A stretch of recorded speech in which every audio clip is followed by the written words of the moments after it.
Welcome to API Hub.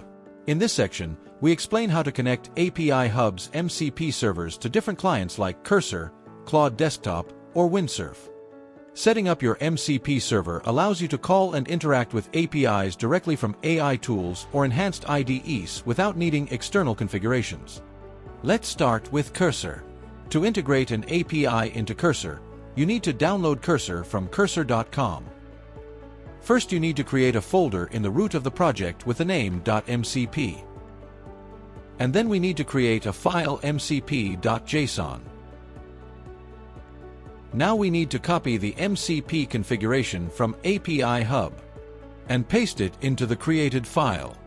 Here we must change our API token. This setup tells Cursor how to start a local MCP server automatically using npx, making your APIs available inside the editor.